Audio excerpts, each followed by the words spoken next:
and everything that the nervous system touched, it went out like a computer, just black screen. You know what I mean? Like my Wow. liver was cirrhosing, my kidneys, I was having heart palpitation, my heart was giving out on me. You name it, my spleen, my pancreas, everything. My colon had completely stopped.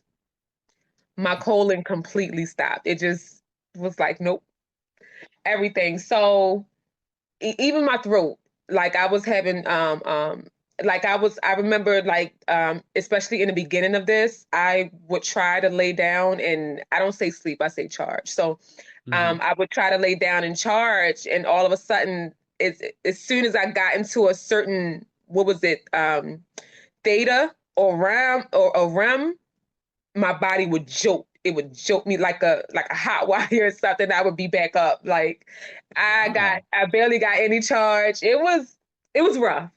It was rough.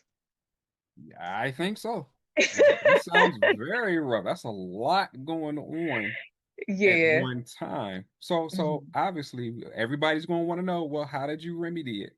What was the process that you took yourself through to come back from all that?